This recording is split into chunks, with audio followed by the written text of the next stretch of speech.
Velkomin á kynningafund Hringiðu. Ánægilegt að sjá svona mörg mætt þrátt fyrir appísnugula viðvörun.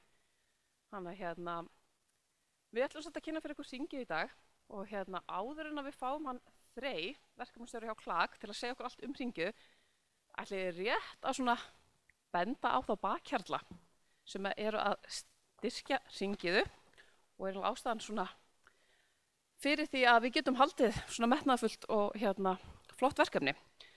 En það eru Umhverfis-, orku- og loftslagsráðuneytið, Reykjavíkurborg, Orkuveita Reykjavíkur, Samtök iðnaðarins, Faxaflóa hafnir, Terra og Ölgerðin. Ég ætla ekki að hafa þetta lengra, ég ætla að bjóða Frey að koma hérna á svið og kynna fyrir okkur svona praktísku atriðin Hringiðu. Þannig að hann ætlar að fara að kafa hann svona í það. Gjörðu svo vel, Freyr.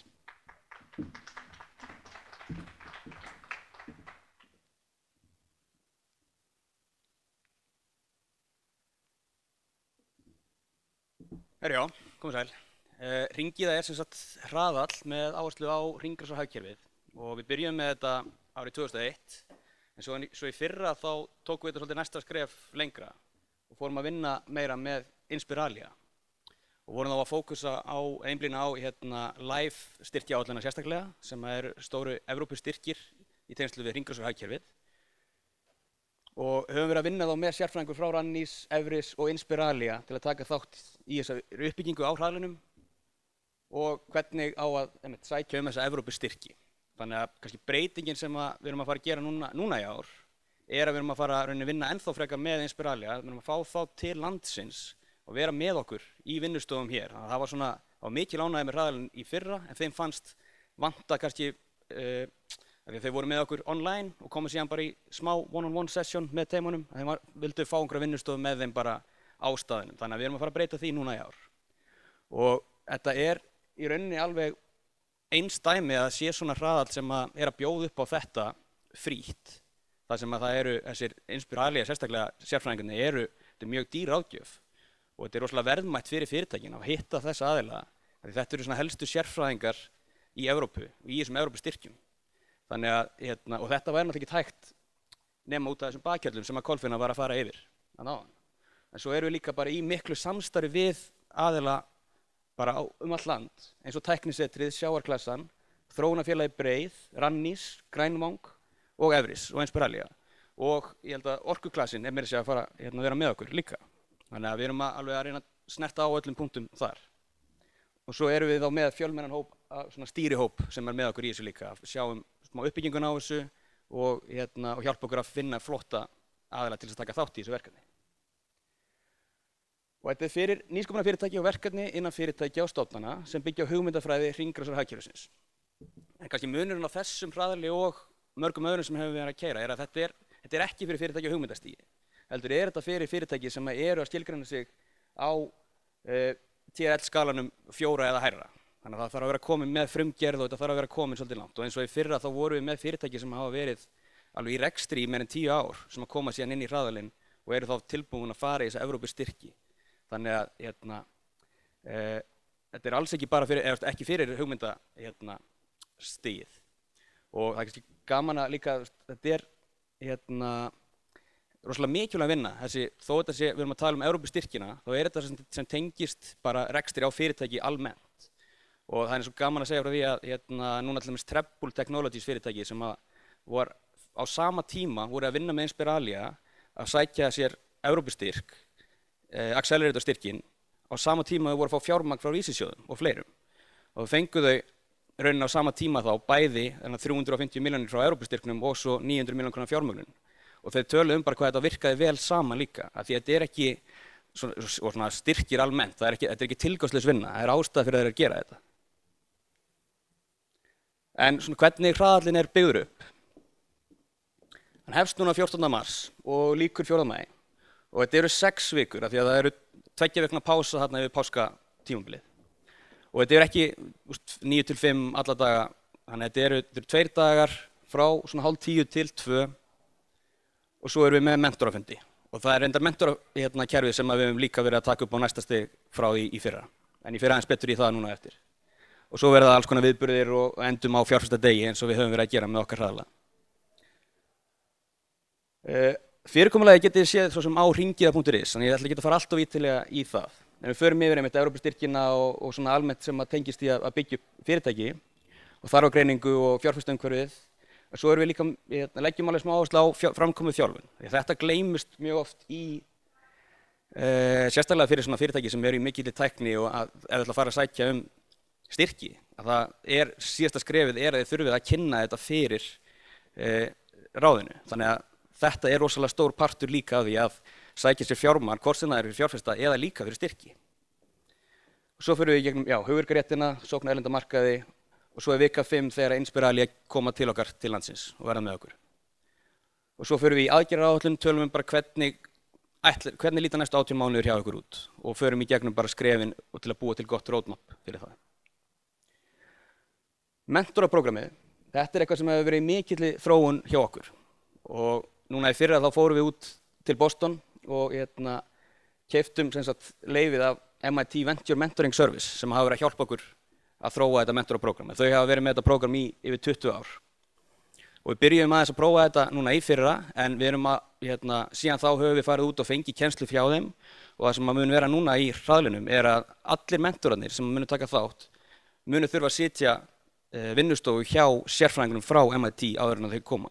Því að þó að þetta séu ótrúlega hæfir sérfræðingar sem eru að hjálpa þessum fyrirtækjum og við höfum verið að nota þeim svona mentora í bara alveg síðan að Klak var stofnað, þá er ekki þar með sagt að þetta séu frábæra aðilar til þess að mentora á aðra. Þannig að þetta allavega núna erum við að mennta mentorana líka fyrir þetta. Og það erum við með, núna við erum með svona hópmentorakerfi þar sem það eru 2 til alltaf 5 saman á 90 mínútna fundum með teimunum.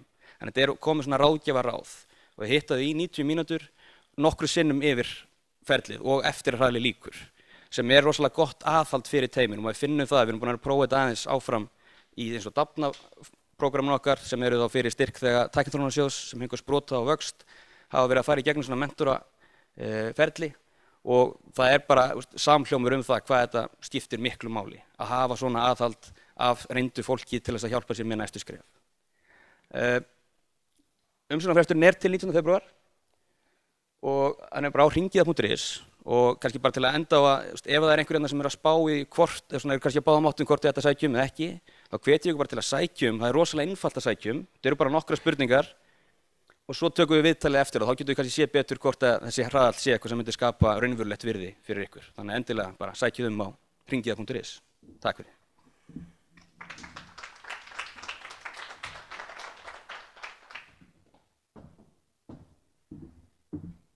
Takk fyrir þetta, Freyr. Ég ætla líka að vekja athygli á því, við erum hérna nokkur frá Klak, þannig að endilega þegar þessar kynningar eru búnar, heyrið í okkur og sækið líka en við erum hérna að svara spurningum og það er ég, Kolfinna, Freyr og Kristín og hún er hana. Þannig að heyrið í okkur, svo eru auðvitað fleiri hérna frá Klak, en ég held að það séu allir að fullu með önnur verkefni, þannig að heyrið í okkur 3. Næst á svið er hún Gyða Einarsdóttir. En eins og Freyr sagði, þá erum við náttúrulega í samstarfi við alls konar aðila og Gyða er frá Rannís, er sérfræðingur á rannsókna og nýsköpunarsviði, akkurat, og hún ætla að segja okkur aðeins frá svona tækifærunum í Evrópustyrkjunum, þar sem að hringja enn og miðar svolítið að Evrópustyrkjum. Þannig að gjörðu svo vel, Gyða.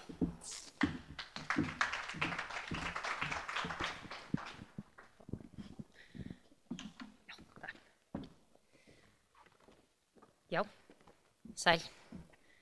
Já, eins og hún sagði, þá er ég sérfræðingur hjá Rannís á rannsókn og nýsköpunarsviði og ég er þar landstengiliður fyrir annars vegar Horizon Europe og hins vegar fyrir LIFE áætlunina.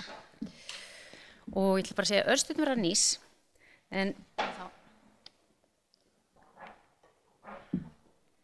Rannís styður við rannsóknir, nýsköpun, innleiðingu, menntun og menningu á Íslandi og hefur umsjón með innlendum samkeppnissjóðum og réttindasjóðum sem styrkja rannsóknir, nýsköpun, menntun og menningu og ekki síst umhverfis- og loftslagsverkefni. Má það nefna rannsóknarsjóð, tækniþróunarsjóð, innviðasjóð, markáætlanir, loftslagssjóð og dóttorsnemasjóð. Rannís er líkum þáttöku Íslands í alþjóðlegu samstarfi á þessum sviðum og það starfa landstengiliðir stærstu erlendu samstarfsáætlana sem Ísland tekur þátt í. Þannig að að gera að alltaf snúa sér til okkar þegar þið hafi áhuga á einhvers konar styrkjum. Landstengiliðir eru milliliðir á milli Evrópuáætlanina og íslenskra umsækjenda Þannig að við gerum sérfræðingar í því lagaumhverfi og þeim auglýsingum eftir umsóknum sem tengjast hverri áætlun.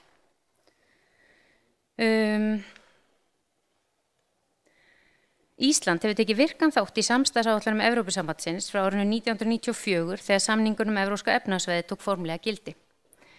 Auk þess að þáttaka feli í sér fjárhagslegan ávinning eru mörg afleidd tækifæri við þáttöku í þessum áætlunum sem ekki síður mikilvæg, svo sem alþjóðlegt og þverfaglegt samstarf, sérhæfð þekkingaruppbygging, nýsköpun og tækniþróun. Evrópustyrkir snúast að fjármagna vel skilgreind verkefni en ekki dagsdaglega starfsemi. Og það eru mismunandi styrkir í boði fyrir mismunandi aðila og mismunandi verkefni og það því lykilatriði átt að sjá því snemma hvaða gerð styrkja hentar best þínu verkefni. Og til að skilja betur hvað það átt við þar, þá skulum við kafa örlítið dýpra. Evrópusambandið setur sér langtíma markmið og áætlar fjárhagsáætlanir sínar út frá þeim til 7 ára í senn. Fjármununum skipt niður eftir fjárlagaliðum sem endurspegla áherslu samstarfsins og undir hverjum fjárlagalið eru svo nokkrar áætlanir sem hafa mismunandi áherslur og markhópa. Aðildarríki Evrópusambandsins geta sótt í flestar þess áætlana en Íslendingar geta í gegnum samninginn Evrópska efnahagssvæðið sótt í sumar þeirra. Hér búið að merkja Horizon Europe og LIFE. En LIFE eina áætlun innan ESB sem snýst sérstaklega umhverfis- og loftslagsmál, en það líka mikil áhersla lögð þau í Horizon Europe. En áætlanirnar hafa ólíkan fókus. En þessar áætlanir starfa í anda samkeppnissjóða sem þýðir að aðilar í þeim ríkjum sem hafa aðgang að áætlunum geta sótt styrki þangað. Oftast opnað fyrir umsóknir einu svona ári í hverju áætlun, en ólíkt milli áætlana og gerð styrkja hvenær opnaði fyrir umsóknir og hversu langur umsóknarfrestur gefinn. Þegar opnaði fyrir umsóknir eru auglýst svokölluð köll, en í þeim lýst nákvæmlega hvernig verkefni stendur til að styrkja út frá þessari tilteknu auglýsingu, hversu háar upphæðir í boði og frekari upplýsingar áherslur eða sérákvæði sem gilda þennan styrk. Allir umsækjendur hafa sömu tækifæri og eru umsóknir metnar út frá gæðum en ekki upprunalandið þeirra. Þegar litið til sjóða og fjármögnunar Evrópusambandsins getur verið gott að taka nokkur skref aftur og líta á stóru myndina og nálgast þaðan þá þætti sem skipta mestu mál fyrir þig. ESB hefur lagt meiri áherslu á heimsmarkmið Sameinuðu þjóðanna sjálfbærni og þá sérstaklega þau sem snúa að umhverfismálum og jafnrétti.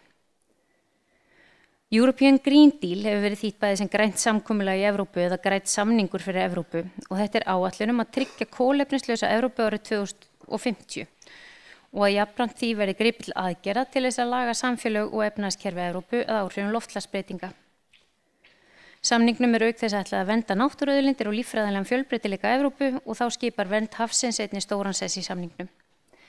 Markmiðið að stefnur og aðgerðir ESB leiði til þess að dregið verði úr losun gróðurhúsalofttegunda að minnsta kosti 55% fyrir árið 2030. Þannig að grænt samkomulag í Evrópu ætti að vera leiðarljós allra umsækjenda LIFE áætlunarinnar. Og allar umsóknir ættu að innihalda vísan í samkomulagið sem lágmarks tengingu við stefnu og til að sýna fram á gildi hennar og mikilvægi. Svo Repower EU nýtt framtaksverkefni innan græna samkomulagsins í Evrópunu og því verkefni ætlað að bregðast við þeim erfiðleikum og röskunum sem innrás Rússa í Úkraínu hefur haft á orkumarka heimsins og markmiðið að öðlast orkusjálfstæði frá Rússum fyrir árið 2027. Þannig að öllum verkefnum sem leggja sitt á mörkum til að flýta því að markmiðum Repower EU, það sjálfbær orkuskipti og sjálfstæði í orkumálum, verði náð, verði gefin sérstakur gaum við mat verkefna og það fer einmitt mjög vel að markmiðum hringiðu. En já, í stuttumáli, ef þið langar í fjármagn frá Evrópusambandinu, þarf að skilja af hverju þið viljið að láta þið hafa það og það svarið í þessum stefnum. Horizon Europe. Það rannsókn- og nýsköpunaráætlun ESB og Ísland hefur tekið þátt í rannsóknaráætlunum ESB síðan 1993 og hafa íslenskir umsækjendur sótt á þeim tíma 20 milljarða í styrki. Hér má sjá nokkur dæmi glæsileg verkefni sem íslensk sem studd hafa verið af Horizon Europe eða sambærilegum fyrir áætlunum. Og Horizon Europe skiptist í 3 stoðir, framúrskarandi vísindi eða öndveginsrannsóknir, áskoranir og samkeppnishæfi og nýsköpun í Evrópu. Þannig að það hægt að finna tækifæri í Horizon fyrir verkefni á öllum stigum.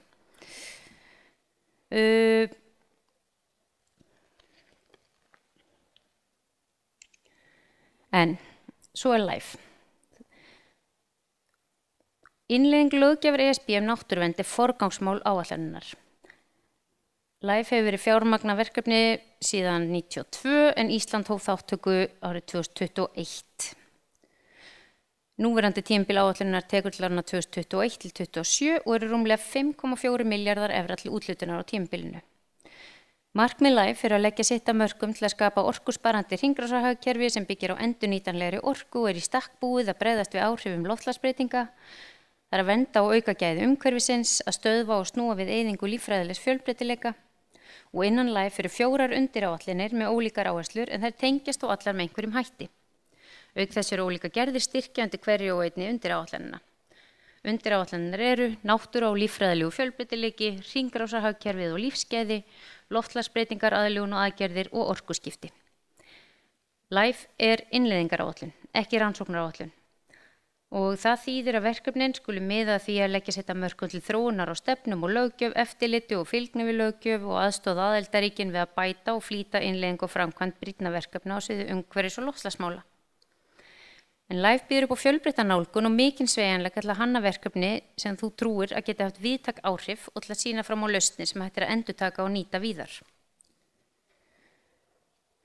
Gildissvið og stærð þeirra verkefna sem styrktur á LIFE eru afar fjölbreytt og mismunandi reglur gilda ólíka gerði styrkja.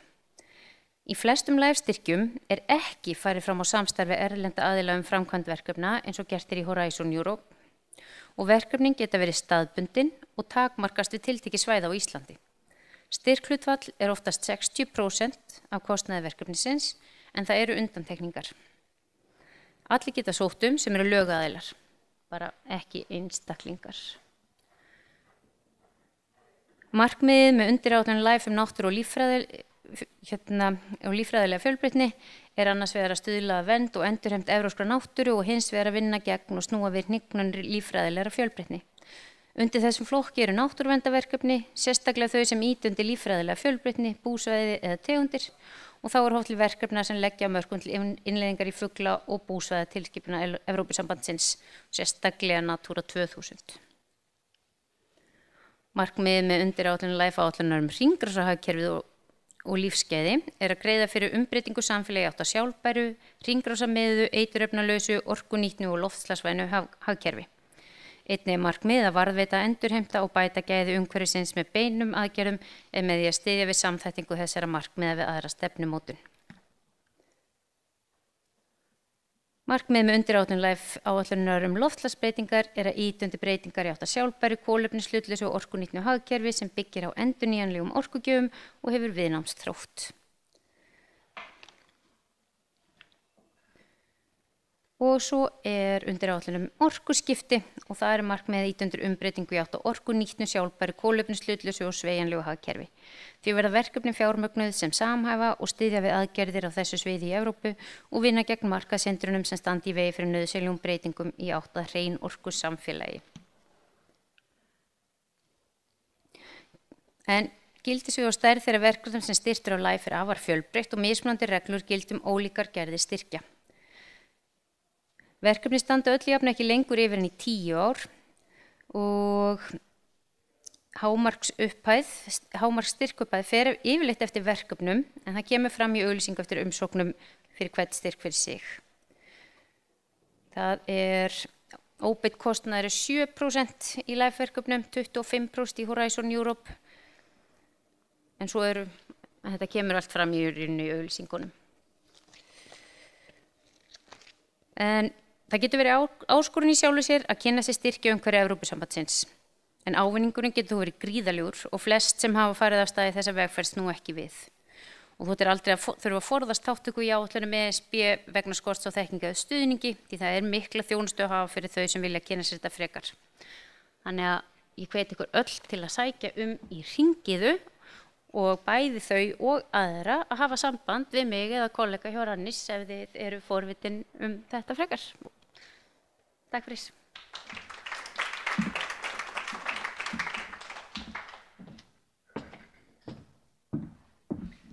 Takk fyrir Gyða.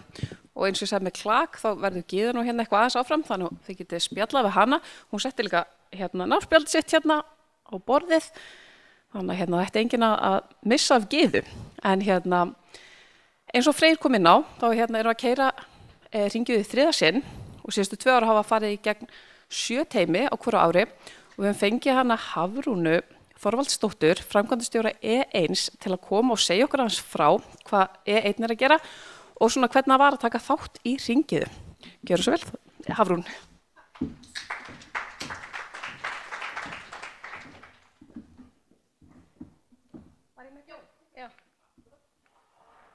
Komið sæl. Komið sæl. Og ég heiti Hafrún Þorvaldsdóttir og ég er framkvæmdastjóri E1 og já, ég ætla svona aðeins að segja ykkur frá hvað við erum að gera hérna hjá E1 en fyrst langaði mér svona aðeins til að segja ykkur frá hvernig ég upplifði hringiðu og hversu mikið ég hvet ykkur til að taka þátt. Ég eiginlega bara svona rann blint í sjóinn. Ég hafði verið bara í orkugeiranum í nærri því 18 ár og var svona beðin að koma inn í þetta félag fyrir rúma ári síðan og við bara, maður skellti sér bara í nýsköpunarbransan sem maður hafði aldrei áður verið í og það var í fyrsta lagi alveg ótrúlega bara svona vekjandi, get ég sagt, og skemmtilegt. En svo ákveðum við að ég skildi nú taka þátt í þessum hraðlegarna. Þetta væri svona hringrásarhraðall og hendaði algjörlega okkar svona deilihagkerfi sem við vorum að reyna að skapa og ég sé sko alls ekki eftir því. Þar kynntist ég bara frábæru fólki, ekki bara fólkinu hérna í Klak, sem er yndislegt og styður mann alla leið og líka Rannís-fólkinu og líka bara einum af mínum bara betri vinkonum í nýsköpunarumhverfinu í dag. Það var alveg frábært að fá að vera með þeim í gegnum þetta ferli. Þær voru allar að stofna sín fyrirtæki og allar svona sirka á svipuðum stað og að kynnast þessu fólki að hafa hana stuðning. Við vorum 5 konur eiginlega í orkugeira í hringiðuhraðalinum. Þannig að þetta var eiginlega alveg æðislegt bara fyrir mig að finna, þú veist, já, þessa svona einhvern veginn samkennd og fá þessa hlýju gegnum fólki sem maður var með. Og það var ekki bara það að við fórum og heimsóttum nýsköpunarsamfélagi líka upp á Akranesi, sáum hvað var að gerast þar og maður svona peppaðist upp í þetta, fór og sóttum náttúrulega styrk hjá Rannís og það var svo frábært að komast í gegnum það og fá vöxt mitt síðastliðið ár. Þannig þetta var mjög hvetjandi, allavega fyrir okkar félag. En bara svona til að segja ykkur aðeins hvað við erum að gera, tengist hringrásarhagkerfinu mjög vel. Við erum með bakendakerfi og app fyrir hleðslustöðvar, þannig að við getum sameinað í raun og veru allar hleðslustöðvar í einu appi. Og þetta er svona mantran okkar einn fyrir öll og öll fyrir einn, þetta er bara svona á að vera skemmtilegt orðalag. Hvað er semst vandamálið varðandi hleðslustöðvar? Nú það er flókið aðgengi hleðslustöðva. Fólk er að upplifa það þarf að vera marga lykla og mörg upp og allt þetta. Og hver er E1-lausnin? Nú við ætlum að samtengja öll hleðslunet á Íslandi. Ekki bara netin stóru eins og N1 og ON og Ísorku og Orku Vestfjarða og fleiri net sem eru að koma upp. Heldur líka bara geta allar hleðslustöðvar á Íslandi. Ef þið eru með hleðslustöð heima okkur, þá getið þið bara ákveðið verðskrána og þið getið haft hana opna fyrir almenning til þess að því að sharing is caring. Og við tengjum allir í eitt app. Við erum með fjölda samstarfsaðila, byggðum okkar vegferð á því að fara svona í networking. Magnús Ingi kenndi mér það. Mæli með því að lesa bókina sem hann mæli með og það virkaði. Og já, fullt af fyrirtækjaviðskiptavinum fengum appið okkar samþykkt inn í App Store og Play Store í vor og fórum síðan á fullt og hefur bara verið alveg 30–50% vöxtur á félaginu í allt haust. Og við stefnum að sjálfsögðu á þetta toppmarkmið okkar að sameina hleðslunetin. Hérna er teymið okkar. Við erum svona 3,5 dagstælega til 4 en getum gripið í 2 svona aukalega. Þannig að ef þið hafið spurningar þá bara endilega látið flakka. Engin. Já.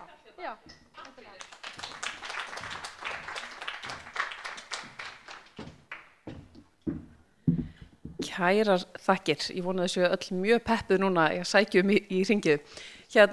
Dagskráin ekki lengra hjá okkur. Endilega, það til nóg af veitingum og kaffi. Endilega hingra við og tökum smá spjall.